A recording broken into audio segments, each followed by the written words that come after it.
आपल्या सर्वांचेच मार्गदर्शक, राज्याचे माजी मुख्यमंत्री, विद्यमान उपमुख्यमंत्री आणि आपल्या शिवसेनेचे मुख्य नेते आदरणीय एकनाथ शिंदे साहेब, शिवसेनेचे नेते आदरणीय रामदासभाई कदम, राज्याचे राज्यमंत्री आदरणीय योगेशजी कदम, राजापूर लांजा साखरपा मतदारसंघाचे आमदार किरण भैया सामंत, मालवण कुडाळ मतदारसंघाचे आमदार आदरणीय निलेश राणे, त्यांनी काही दिवसापूर्वीच आदरणीय एकनाथ शिंदे साहेबांच्या नेतृत्वाखाली काम करण्याचा निर्णय घेतला। माजी आमदार राजनजी साळवी, सुभाषजी बने साहेब, राजेंद्रजी महाडिक, रचनाताई महाडिक, रोहन बने, व्यासपीठावर उपस्थित असलेले युबीटीचे जिल्हा प्रमुख, आता जे खऱ्या शिवसेनेमध्ये आलेले आहेत ते विलासजी चाळके, व्यासपीठावर उपस्थित असलेले सर्वच आमचे शिवसेनेचे माजी आमदार सदानंदजी चव्हाण, शिवसेनेचे सचिव आदरणीय संजयजी मोरे, राजेशजी बेंडल, व्यासपीठावर उपस्थित असलेले शिवसेनेचे जिल्हा प्रमुख शशिकांतजी चव्हाण, आमच्या दोन्ही महिला आघाडीच्या जिल्हा प्रमुख, व्यासपीठावर उपस्थित असलेले सर्व तालुका प्रमुख, सर्व विधानसभा मतदारसंघाचे क्षेत्र प्रमुख, सर्व उपजिल्हा प्रमुख, युवकांचे सर्व पदाधिकारी, ज्यांनी ज्यांनी प्रवेश केला आहे ते सर्व आमचे भविष्यातले सर्व शिवसैनिक आणि हजारोंच्या संख्येनं उपस्थित रत्नागिरीकर बंधू आणि भगिनींनो, आपल्या सगळ्यांच्या वतीनं आदरणीय एकनाथ शिंदे साहेबांचं या जिल्ह्याचा पालकमंत्री म्हणून आणि त्यांचा एक सहकारी म्हणून मनपूर्वक स्वागत करतो। आणि ज्या बहिणींना देशात पहिल्यांदा एकनाथ शिंदे साहेबांनी मान सन्मान मिळवून दिला, त्या बहिणी देखील पुन्हा एकदा साहेब तुम्हाला आशीर्वाद द्यायला या रत्नागिरी जिल्ह्यामध्ये हजारोंच्या संख्येनं जमलेल्या आहेत, त्यांचं देखील मनापासून मी स्वागत करतो। साहेब, रायगड असेल, रत्नागिरी जिल्हा असेल किंवा सिंधुदुर्ग जिल्हा असेल, आपला स्ट्राईक रेट शिवसेनेचा हा 95% राहिलेला आहे।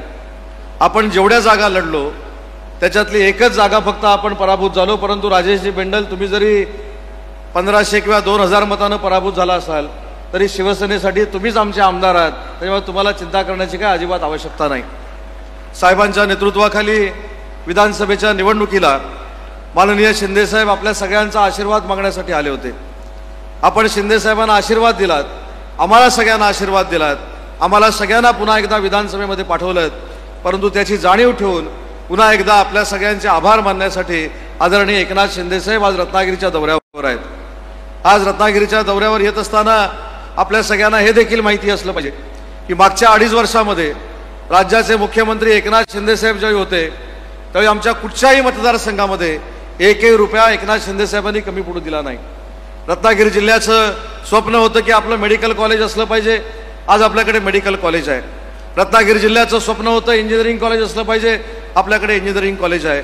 एवढंच नाही तर पूर्ण महाराष्ट्राची अशी अपेक्षा होती की ज्या छत्रपती शिवाजी महाराजांच्या पदस्पर्शानं हा महाराष्ट्र पावन झालेला आहे, महाराष्ट्राचा आराध्य दैवत छत्रपती शिवाजी महाराज आहेत, त्या छत्रपती शिवाजी महाराजांचं जगातलं पहिलं रिसर्च सेंटर माननीय एकनाथ शिंदे साहेबांच्या नेतृत्वाखाली 15 कोटी रुपये खर्च करून या रत्नागिरीमध्ये होत आहे।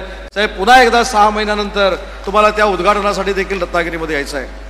देशातला पहिला 3D मल्टीमीडिया शो याच रत्नागिरीमध्ये होतोय। आणि साहेब, ज्या मैदानामध्ये आज आपण सभा करतोय त्याच मैदानामध्ये तुमच्या आशीर्वादानं 20,000 कोटीचा प्रकल्प आलेला आहे। ही जमीन MIDCची जमीन आहे आणि या MIDCच्या जमिनीवर VIT सेमीकंडक्टर नावाचा 19,550 कोटीचा प्रकल्प जो 20,000 मुलामुलींना रोजगार देणार आहे तो भविष्यामध्ये याच मैदानामध्ये उभारला जाणार आहे, ज्या ठिकाणी आज आपली आभाराची सभा होते। त्याच्यामुळे उद्योग क्षेत्रामध्ये रत्नागिरीमध्ये क्रांती करण्याची भूमिका एकनाथ शिंदे साहेबांनी घेतली। आमच्या प्रत्येकाच्या मतदारसंघामध्ये निधी देण्याचं काम माननीय शिंदे साहेबांनी केलं। आणि म्हणूनच मला असं वाटतं या जिल्ह्याच्या ज्या निवडणुका झाल्या या निवडणुकांमध्ये वेगवेगळे प्रचार अपप्रचार फार मोठ्या पद्धतीनं होत होते। कोण निवडून येणार कोण निवडून येणार नाही याच्यावर पैजा देखील लागलेल्या होत्या, परंतु मी असेल, योगेश कदम असतील, किरण भैया असतील, आमचे निलेशजी राणे असतील, आम्हाला ठाम विश्वास होता की ज्या एकनाथ शिंदे साहेबांचं नेतृत्व आम्ही 2.5 वर्षापूर्वी स्वीकारलेलं आहे, आम्हाला जनता नक्की स्वीकारेल आणि पुन्हा एकदा विधानसभेमध्ये पाठवेल, हा विश्वास एकनाथ शिंदे साहेबांच्या नेतृत्वाखाली आम्हाला सगळ्यांना होता। आणि म्हणून मी अनेक वेळा असं सांगितलं, साहेबांचा विकास सम्राट म्हणून उल्लेख केला जातो. महाराष्ट्राला दिशा देणारे मुख्यमंत्री म्हणून दिल्लीमध्ये परवा शरद पवार साहेबांनी त्यांचा नामोल्लेख केला. कदाचित शरद पवार साहेबांनी त्यांचं कौतुक केलं म्हणून अनेकांच्या पोटामध्ये पोटसूळ उठलाय. पण साहेब, त्याच्या दुसऱ्या दिवशी मी दिल्लीमध्ये होतो. दिल्लीचे पत्रकार देखील मला सांगत होते की महाराष्ट्र राज्यामध्ये पहिल्यांदा असा एक मुख्यमंत्री झाला की त्याचा सत्कार दिल्लीच्या तख्तावर केला, आणि ते म्हणजे आपले एकनाथ शिंदे साहेब आहेत. आणि ज्यांच्या पोटामध्ये पोटसूळ उठलेला आहे त्यांना आजचा पक्षप्रवेश हा महाडिक साहेब उत्तर आहे. मला असं वाटतं हा दुसरा टप्पा आहे. पहिल्या टप्प्यामध्ये राजनजी साळवी साहेब आले, दुसऱ्या टप्प्यामध्ये सुभाष बने साहेब, महाडिक साहेब, चाळके साहेब, ही सगळी मंडळी आली, रोहन सारखी मंडळी आली. हे खाली बसलेले सगळे साहेब युबीटीचे पदाधिकारी आहेत, हे सगळे आपल्यासोबत आले. अजून एक टप्पा साहेब शिल्लक आहे, आणि तो देखील पुढच्या महिनाभरामध्ये झाल्यानंतर आज या जिल्ह्याचा पालकमंत्री म्हणून व्यासपीठावरच्या सगळ्या नेत्या मंडळींच्या आशीर्वादानं या रत्नागिरी जिल्हा परिषदेवर याच धनुष्यबाणाचा भगवा फडकेल हा शब्द या जिल्ह्याचा पालकमंत्री म्हणून मी आपल्याला देतो. कारण तुम्ही केलेलं हे जिल्ह्यामधलं काम साहेब, मी अनेक वेळा सांगितलं की 2013ला मी पहिला राज्यमंत्री झालो. राज्यमंत्री झाल्यानंतर माझ्या मतदारसंघामध्ये अनेक विकासाची कामं व्हावी ही प्रामाणिकपणाची माझी इच्छा होती. पण जोपर्यंत तुम्ही मुख्यमंत्री झाले नाहीत तोपर्यंत ती कामं पूर्ण होऊ शकली नाहीत. पण या 2.5 वर्षामध्ये जो रत्नागिरी जिल्ह्यानं विकास बघितलेला आहे हा विकास पूर्वीचा कधी पण बघितला नव्हता. कुठच्याही मुख्यमंत्र्यांनी एवढा निधी रत्नागिरी जिल्ह्याला दिला नव्हता. एवढा हजारो कोटीचा निधी माननीय शिंदे साहेबांनी आपल्याला दिला, म्हणून आपली देखील जबाबदारी आहे. आज साहेबांनी महिला भगिनींना मुद्दाम फेटे बांधले आहेत, त्यांचा आम्ही सन्मान केला आहे. कारण त्यांच्या जीवावर म्हणजे भावानी तर आम्हाला मतदान नक्कीच केलेलं आहे, पण ज्या पद्धतीनं महिला भगिनी आमच्या पाठीशी उभ्या राहिल्या, सरकार महायुतीचं जे आलं त्याच्यामध्ये शिंदेसाहेब तुम्ही घेतलेला मुख्यमंत्री माझी लाडकी बहीण योजना हा जो काय निर्णय होता त्याच्यामुळं आजही आमच्या महिला भगिनी खुश आहेत. तुम्ही आम्हाला निवडून दिलं म्हणून तुमचा फेटा बांधून आम्ही सत्कार केलेला आहे. हा असाच तुमचा सन्मानानं फेटा कायमस्वरूपी डोक्यामध्ये राहील. ही जबाबदारी शिंदे साहेबांच्या नेतृत्वाखाली आमची सगळ्यांची आहे.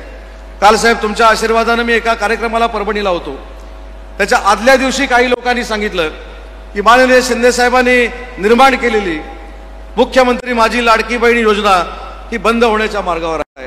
मी ठामपणानं तिथं देखील सांगितलं आणि ठामपणानं शिंदे साहेबांच्या साक्षीनं देखील सांगतो की जोपर्यंत चंद्र आणि सूर्य आहेत तोपर्यंत एकनाथ शिंदे साहेबांची योजना कोणी रद्द करू शकत नाही. हा विश्वास महिला भगिनींना माननीय शिंदे साहेबांच्या साक्षीनंच मी देतो.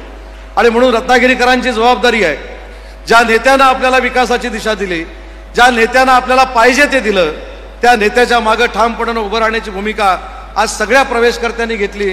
त्याबद्दल युबीटीच्या पूर्वीच्या सगळ्या पदाधिकाऱ्यांचे मी मनपूर्वक आभार मानतो, त्यांना धन्यवाद देतो आणि त्यांना जिल्ह्याचा पालकमंत्री म्हणून शब्द देतो की आम्ही जरी पूर्वीपासून शिंदे साहेबांबरोबर काम करत असलो तरी तुमच्या कृतीप्रमाणे तुमच्या कर्तृत्वाप्रमाणे तुम्हाला देखील शिंदे साहेबांच्या सोबत जी काय पदं आवश्यकता आहेत ती देखील आम्ही द्यायला कुठेही मागे राहणार नाही. हा देखील या व्यासपीठावर मी आपल्या सगळ्यांना शब्द देतो. पण साहेब मी सगळ्यांना एक विनंती केलेली आहे की जिल्हा परिषद असेल, पंचायत समिती असेल, नगरपालिका असेल, नगरपंचायती असतील, या जर आपण जिंकायच्या असतील तर आज जे एक संघपणानं व्यासपीठ आहे हे भविष्यामध्ये असाच एकसंघपणानं जर राहिलं तर कुठचाही माईचा लाल या शिवसेनेला भेदू शकत नाही. एवढी रत्नागिरी जिल्ह्याच्या शिवसेनेची ताकद आहे. आणि म्हणून व्यासपीठावरच्या मंडळींना देखील मला विनंती करायची आहे की शेवटी आपण शिंदे साहेबांच्या नेतृत्वाखाली काम करतो. आपलं नेतृत्व एकनाथ शिंदे साहेब आहेत.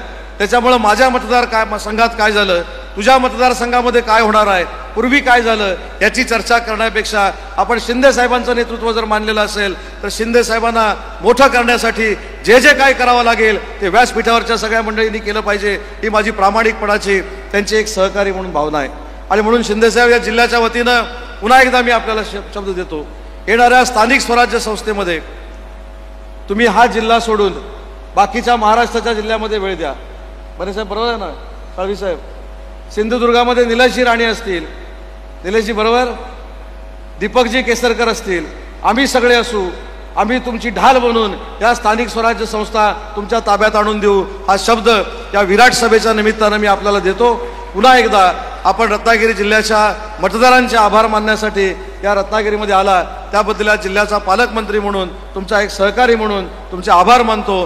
आणि ज्यांनी युबीटीमधनं खऱ्या शिवसेनेचा धनुष्यबाण हातामध्ये घेतला त्या सगळ्या पदाधिकाऱ्यांना मनपूर्वक धन्यवाद देतो, त्यांचे आभार मानतो आणि त्यांच्यावर कुठचाही अन्याय होणार नाही, त्यांना आमच्याकडे आलेल्याचा पश्चाताप होणार नाही हा पालकमंत्री म्हणून शब्द देतो आणि थांबतो. जय हिंद, जय महाराष्ट्र.